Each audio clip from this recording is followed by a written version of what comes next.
মালয়েশিয়াতে যারা আমার বিরুদ্ধে, আমি তাদেরকে আদালতে নিয়ে গেছি। আমি একটি হিন্দু মেয়েকে মুসলমান বানিয়ে বিয়ে করেছিলাম, আমার বিরুদ্ধে কথা বলছেন আপনি? কিন্তু এখন সে আমার কাছে ডিভোর্স চাইছে এবং আমি আবার আমার নিজের ধর্মে ফিরে যেতে চাই। মুসলিম থেকে আবার হিন্দু হয়ে গেছে, কিন্তু স্যার আদালত তো তার পক্ষেই রায় দিচ্ছে। আপনি তো তার মাথায় বন্দুক রাখেননি। সব টাকা আমি ফিলিস্তিনের জন্য দান করে দিয়েছি, সব টাকা। কিন্তু এখন সে আমার কাছে ডিভোর্স চাইছে এবং বাচ্চাটিকেও চাইছে, এবং সে বলছে যে এই মেয়েটিকে আমি আমার সাথে নিয়ে যাব এবং আমি আবার আমার নিজের ধর্মে ফিরে যেতে চাই। আমি যদি বাচ্চাটিকে দিয়ে দিই এবং সে তার নিজের ধর্মে ফিরে যায়, তাহলে আমার কি গুনাহ হবে নাকি হবে না? এটাই প্রশ্ন।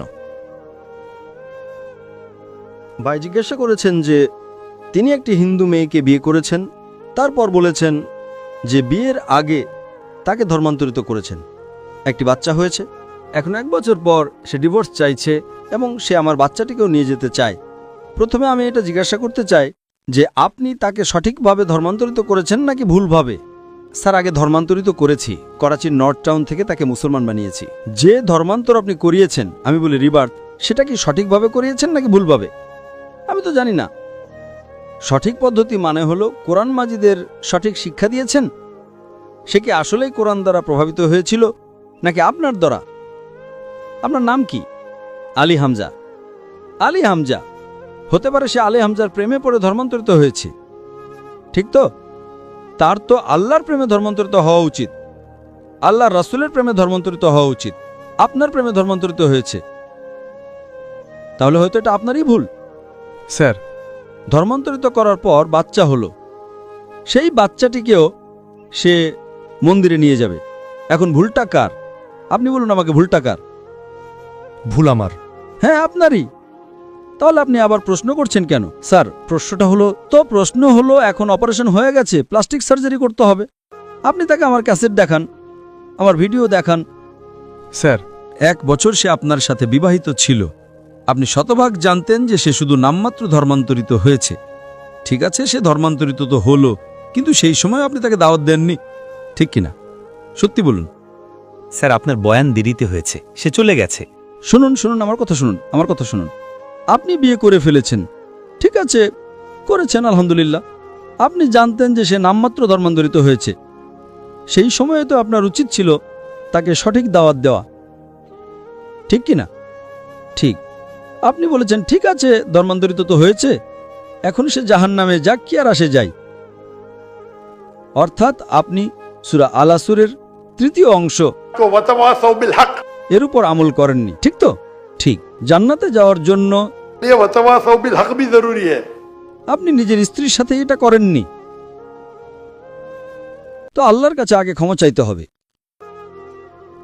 এখন প্লাস্টিক সার্জারি করুন। আপনি বুঝলেন তো?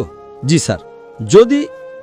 যদি আপনার স্ত্রী ডিভোর্স নেয়, আমি জানি না পাকিস্তানের শরিয়া কোড আছে কিনা, কিন্তু শরিয়া অনুযায়ী আপনার স্ত্রী ইসলাম ত্যাগ করতে পারে না। যদি সে ত্যাগ করে, তাহলে সে আপনার মেয়েকে নিয়ে যেতে পারে না। যদি সে মুসলিম থাকতো, তাহলে কাজী সিদ্ধান্ত নিত যে বাচ্চার বয়স কত, সে কার অধিকারে যাবে। কিন্তু কোনো কাজী ইসলামিক আদালতে একজন মুসলিম মেয়েকে কোনো অমুসলিম পুরুষ বা মহিলার কাছে পাঠাতে পারে না। কিন্তু স্যার, আদালত তো তার পক্ষেই রায় দিচ্ছে। হ্যাঁ, আদালত পাকিস্তানের আদালত, পাকিস্তানের আদালত। আমি তো ভেবেছিলাম পাকিস্তান শরিয়া অনুসরণ করে, না, আমি ভেবেছিলাম মালয়েশিয়াতে। মাশাআল্লাহ, মালয়েশিয়াতে অনেক এমন ঘটনা ঘটে। যদি কোনো মুসলমান বলে আমি অমুসলিম হতে চাই, তাহলে অনুমতিই নেই। কি বলবে? আপনার কাউন্সেলিং প্রয়োজন। আপনি একবার নিজের ইচ্ছাই মুসলমান হওয়ার সিদ্ধান্ত নিয়েছেন, এখন বলছেন আমি অমুসলিম হতে চাই। কিভাবে হতে পারেন ভাই? কাউন্সেলিং, 6 মাস কাউন্সেলিং, আবার আসলে আবার কাউন্সেলিং। আপনি বুঝলেন তো? জি স্যার, এ কারণে আমি মালয়েশিয়াকে বেছে নিয়েছি, বুঝলেন তো? আপনি বলছেন এখানে সে হিন্দু থেকে মুসলিম হয়েছে, মুসলিম থেকে আবার হিন্দু হয়ে গেছে, এবং আদালত রায় দিয়েছে যে, তাহলে এটা প্রজাতন্ত্র, ইসলামিক প্রজাতন্ত্র পাকিস্তান কিভাবে হলো তাহলে? হয়েছে স্যার। মাফ করবেন, আমি সরকারের অতিথি। যদি অতিথি হয়ে থাকি, তাহলে তো হেদায়েত দেওয়া উচিত, তাই না? নাহলে আল্লাহ তাআলা বলবেন অতিথি বানিয়েছে কিন্তু হেদায়েত দাওনি। কিছু হেদায়েত তো একান্তে দেওয়ার বিষয় থাকে, যা আমি মাশাআল্লাহ একান্তেই দিয়েছি, একান্তে দেওয়াই শ্রেয়। কিন্তু জনসম্মুখে প্রশ্ন এসেছে, তাই বলতেই হবে। যদি ইসলামিক রাষ্ট্র হয় আর তা যদি শুধু নামেরই হয় তাহলে ছেড়ে দিন, কিন্তু যদি কাজেও ইসলামিক হয় তাহলে ইসলামের অনুমতিই নেই। ইসলামে মুসলমান হয়েছেন তো হয়েছেন, নিজের ইচ্ছায় হয়েছেন। আপনি তো তার মাথায় বন্দুক রাখেননি। না স্যার। বন্দুক রাখলে তাহলে তা বাতিল হতে পারে। যেমন মালয়েশিয়াতে যদি প্রমাণ হয়ে যায় যে জোর করা হয়েছে, তাহলে সে আবার পূর্বের ধর্মে ফিরে যেতে পারে। বন্দুক তো রাখেননি। না স্যার, একদম না। তাহলে তো শেষ। তো আপনাকে একটু চেষ্টা করতে হবে। এখানে মালয়েশিয়াতে একটা ফেডারেল কোর্ট এবং একটা ইসলামিক কোর্ট আছে, মাশাল্লাহ। আর মালয়েশিয়াতে মুসলমানের সংখ্যা মাত্র 63%। 63%, 63%। কিন্তু মাশাল্লাহ ইসলাম হলো ভোট ব্যাংক। তো যখন আমার কাছে 15টা দেশ থেকে দাওয়াত এলো যে সে এখানে থাকুন ওখানে থাকুন, তখন আমি তো তদন্ত করব, তাই না? ঠিক কি না? জি স্যার। তারা বুক ফুলিয়ে আমার জন্য দাঁড়িয়ে থাকে মাশাল্লাহ। 4 বছরে 5 জন প্রধানমন্ত্রী, মাশাল্লাহ। তো যদি ইসলামিক শরিয়া থাকে তাহলে শরিয়া অনুযায়ী যদি একজন মুসলিম নারী অমুসলিম হয়ে যায়, সেটার অনুমতি আছে কি নেই সেটা অন্য ব্যাপার, কিন্তু সে বাচ্চাটিকে নিয়ে যেতে পারবে না। আপনি বুঝলেন তো? জি স্যার। এখানে কিছু উচ্চ আদালত, আপনার আইনজীবী হয়তো শক্তিশালী নন, একজন ভালো ইসলামিক আইনজীবী ধরুন। আমিও আইনজীবী, আমি ইসলামের আইনজীবী, বুঝলেন তো? জি স্যার। আমি মালয়েশিয়াতে যারা আমার বিরুদ্ধে, সেখানকার মন্ত্রীরা আমার বিরুদ্ধে কথা বলেছে, আমাকে কন্ত্রবাদী বলেছে, আমি তাদেরকে আদালতে নিয়ে গেছি। 1.52 million ringgit। অর্থাৎ $3,20,000 আমি পেয়েছি ন্যায় বিচার। মন্ত্রী, আমি তো সাধারণ মানুষ, বুঝলেন? আমি তাদের বিরুদ্ধে মামলা করে দিয়েছি। কিভাবে আমার বিরুদ্ধে কথা বলছেন আপনি? মানহানির মামলা।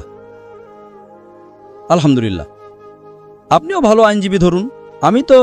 আমার আইনজীবীরা ভালো ছিলেন, কিন্তু আমি নিজেও মাশাল্লাহ আদালতের ভিতরে আমি নিজেই, আমার আইনজীবীরা বলেন মাশাল্লাহ আপনি যা বলেছেন আমাদের তো আর কথা বলার প্রয়োজন পড়েনি। প্রথমবার আমি আদালতে কথা বলেছি, আয় হয়েছে $320,000। আপনি একটু রূপান্তর করে দেখুন কত হবে। 10 কোটি রুপি পেয়েছি।